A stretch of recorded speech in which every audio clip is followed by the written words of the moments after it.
Kjo që do dëgjoni është historia e Shpat Kasapit. Kjo është historia e një djali, një artisti, një babait edhe një birit. Një udhëtim që fillon në shumë vite më parë, në zemër të një familje të thjeshtë, por të mbushur me shumë dashuri. Në qytetin e Shkupit, në një shtëpi ku dijet, libri dhe morali ishin themel, jetonte Gjylimsere Kasapi, një grua e fuqishme, e shkolluar dhe e nderuar. Profesoresh në Universitetin në Shën Kirili dhe Metodi, në Fakultetin Pedagogjik. Ajo nuk ishte vetëm mësuese. Ajo ishte udhërëfyese e brezave të tërë, me një zë të qetë, me sy të mençur e me zemër të madhe. Jeta e saj mori kuptim të ri kur u njoh me Naim Kasapin, një burr i qetë, i urtë, i dashur, i cili dinte ta mbante Gjylimseren sikur ajo të ishte dhurata më e çmuar që jeta ja kishte sjellë. Dashuria e tyre ishte e sinqertë, e pastërt edhe e fortë. Ku nga kjo dashuri erdhën në jetë 3 fëmijë. Albini, i madhi, i urti, shembull për të tjerët, Shpati, zemra e ëmbël, zëri i ëmbël, shpirti i muzikës, dhe Jehona, vajza e butë e energjia e shtëpisë. Shtëpia e tyre ishte e mbushur me dritë, me qeshje, me këngë, me plane për të ardhmen. Por siç thon të vjetrit, kur Zoti e do një familje shumë, shpesh atë familje e vën në sprov.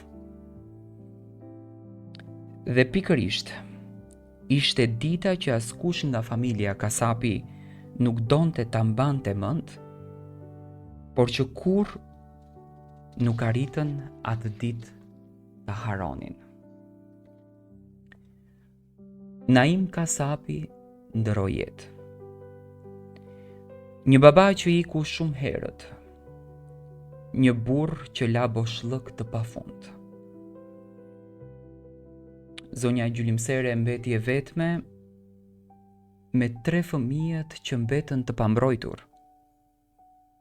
Edhe në atë moment, jeta e tyre ndryshoi përgjithmonë. Në shtëpi mbizotroi heshtja. Heshtja e dhimbjes e heshtja e humbjes. Zonja Gjylimsere duhej të zgjidhte mes 2 rrugëve: të thyhej shpirtrisht, e tëra, ose të ngrihej në këmbë. Dhe ajo u ngrit në këmbë, me dhimbjen që ja gryente zemrën ditë dhe natë. Ajo bëri atë që bën një nën shqiptare. E mori barën vet, e mbajti familjen me vetëm një zemër, i rriti fëmijët me sakrifica që nuk kanë emër. E në këtë periudhë të errët, u ndes edhe një dritë. Mes dhimbjes së humbjes së babait, një djalë i ri, i brisht, e me sy të lodhur por me shpirt të madh, Shpati, gjeti strehën në muzikë. Ai këndonte në dhomë, këndonte në kuzhinë, këndonte në shkollë. Zëri i tij nuk ishte thjesht një zë, ishte shpirt, ishte lot, ishte thirrje për babain. Do ta bëj krenar me çdo këngë, thoshte Shpati. Kjo ishte fjala që ai ja përmendte vetes. Dhe nëna e tij e shihte. E dinte që ky djalosh kishte lindur për skenën. Por kishte frikën si çdo nën, nga fama, nga paragjykimet, nga presioni. Por megjithatë, zonja gjylimsere nuk u tërhoq. Ajo që si çdo nën që i thot fëmijës, nëse të bën të lumtur kjo gjë, ndiqe. Dhe shpati e ndoqi atë rrugë. Shpati si fillim filloi të merrte pjesë në aktivitete lokale. Pastaj në gara, pastaj në festivale të njohura. Kënga e tij u bë shtëpi për publikun. Zëri i tij u bë balsam për shpirtin e njerëzve. Dhe skena u bë vendi ku ai e takonte babain e tij të ndjer, në mënyrën e vet.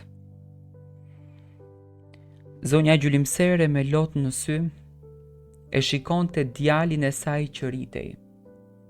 E shikonte se si ai ngrinte peshën, emrin e familjes. Shpati fitoi çmime. Shpati fitoi zemrat e shqiptarëve. Shpati u bë yll. Koncerte në diasporë, koncerte në Kosovë, Shqipëri e Maqedoni. Kudo ku flitej shqip, Shpati pritej me duar trokitje. Ai nuk ishte thjesht këngëtar. Ai ishte simboli i ëndrrës shqiptare, i punës, i talentit e i sakrificës.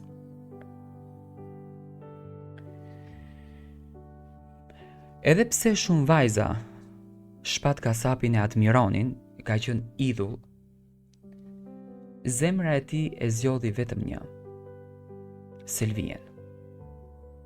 Një grua e qetë, e urtë e me zemër të bardhë. Një njeri që i dha paqe, që e deshi jo si ylli i skenës, por si shpati, si një njeri. Dashuria e tyre lulëzoi, u forcua dhe u bekua me një djalë të mrekullueshëm edhe shumë të bukur. Të cilin e quajtën Roel.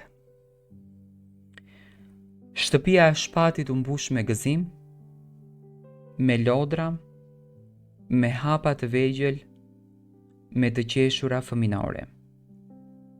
Por fati prap vendosi që t'i vinte në provë.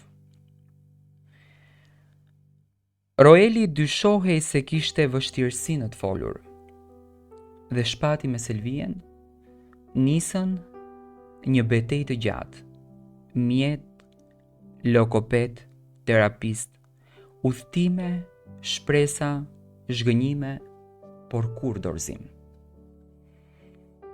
Ai nuk i mungoi asnjë seance. Ai ishte aty në çdo hap të djalit të tij. Dhe miqtë të tij sot e dëshmuan.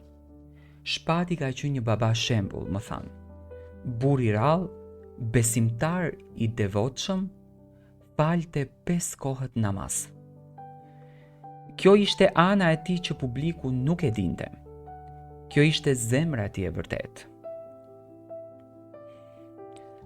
Sa më shumë që i rritej fama, aq më shumë rëndoheshin supet e Shpatit.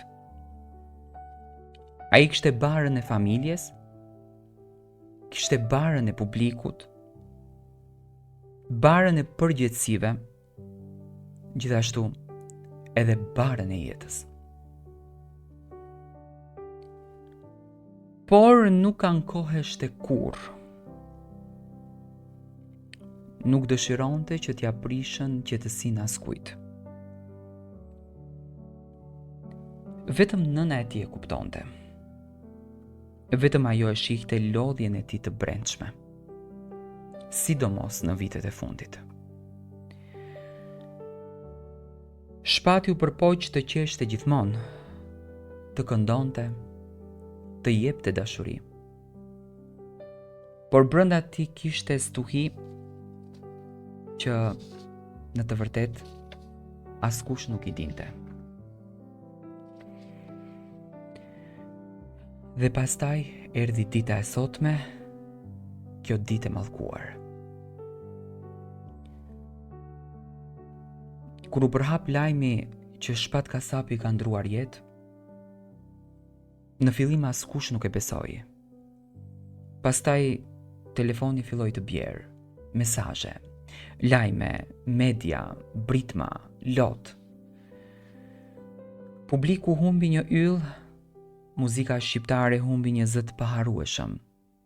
Por dhimbja më e madhe rambi 3 njerëz: Gjylimseren, Selvien dhe Roelin e vogël. Nëna e tij, gruaja e tij dhe djali i tij. Ata nuk humbën një yll, ata humbën gjithçka.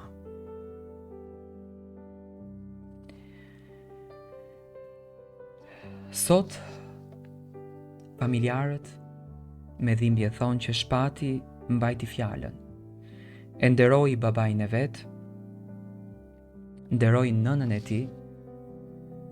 Tani Shpat pushoi qetë,